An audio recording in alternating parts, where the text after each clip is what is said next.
김행김 세무상담 365일 김행김 CPA 제공으로 보내드립니다. 안녕하세요. 김행김 세무상담 365일 김윤중, 김홍중, 김덕중입니다. 오늘은 가끔 발생할 수 있는 불량 채권 공제에 대해 알아보겠습니다. 다른 사람으로부터 받을 수 없는 돈이 있다면 그것은 불량 채권일 수 있습니다. 그리고 불량 채권을 세금 공제하려면 그 불량 채권 금액을 과거에 자신의 소득에 이미 포함시켰거나 현금으로 빌려 주었어야 합니다.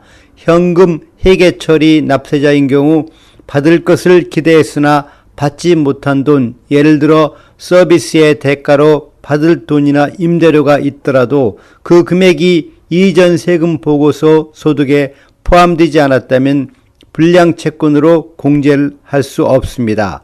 세금 공제 가능한 불량 채권이 되기 위해서는 거래 당시에 선물이 아니라 융자의 의도가 충분히 있었음을 보여주어야 합니다. 만약 갚지 않을 수도 있다는 생각에서 친척이나 친구에게 돈을 빌려주는 경우는 융자가 아니라 선물로 간주되어 세금 공제할 수 없습니다. 불량 채권에는 두 가지 종류가 있습니다. 사업과 관련된 채권 및 사업과 관련이 없는 채권이 있습니다.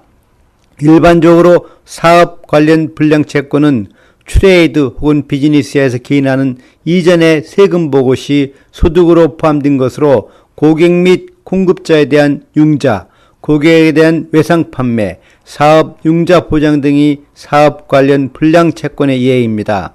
사업 관련 불량 채권은 세금 공제할 때 불량 채권을 총 소득에서 공제합니다. 사업 불량 채권은 전부 또는 일부를 공제할 수 있습니다. 사업 무관 불량 채권은 완전히 가치가 없어야만 공제할 수 있습니다.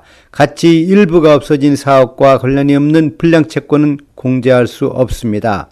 세금 공제 시 자본 손실로 처리해야 합니다. 가치가 없어서 불량 채권으로 세금 공제하기 위해서는 주변이 사실과 상황이 돈을 받을 것에 대한 적정 기대를 할 수 없음을 나타낼 경우 그 채권은 가치가 없게 됩니다. 어떠한 채권이 가치가 없음을 보여주려면 그 채권 희수를 위하여 적절한 절차를 취했음과 확립해야 합니다. 불량 채권을 세금 공제하기 위해서는 그 채권의 가치가 없다고 결정한 해 공제할 수 있습니다. 가치가 없는지를 결정하기 위하여 그 채권의 납기가 만료될 때까지 기다릴 필요는 없습니다. 사업과 관련이 없는 불량 채권에 대하여 이해가 쉽도록 예를 들어보겠습니다. 2년 전에 삼촌한테 2만 불을 빌려줬습니다. 그런데 차일피일 미루면서 돈을 갚지 않고 있어서 못 받을 것으로 결정했는데 어떻게 세금 공제할 수 있을까요? 미리 세금 보고하기 전에 written demanding letter로 삼촌한테 지불할 것을 요청하는 서류를 보내고 삼촌이 못 갚을 것이란 이유를 명시한 스테이트먼에 사인한 것을 가지고 있어야 합니다. 2만 불 중에서 일부를 갚은 경우는 못 받은 일부에 대하여 세금 공제할 수 없습니다. 미 국세청에 세금 보고하실 때 불량 채권에 대한 세금 공제를 위해서는 다음 서류를 첨부하셔야 합니다.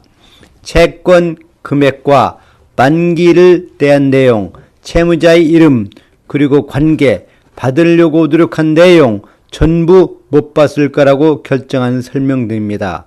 사업 관련이나 사업에 관련이 없는 불량 채권에 따라서 우리가 세금 공제할 때 큰 차이가 있다는 것을 아셔야 합니다. 요약해드리면 사업 관련 불량 채권은 일반 손실로 간주되어 총 소득에서 공제하며 전부 혹은 일부를 세금 공제할 수 있지만 사업 무관한 불량 채권은 자본 손실로 처리하며 1년에 최고 3,000불까지 공제 가능하며 전부를 못 받게 됐을 때만 처리할 수 있습니다. 더 자세한 사항과 궁금한 점이 있으시면 김행김 회계법인 425-223-5577로 문의해 주시기 바랍니다. 감사합니다.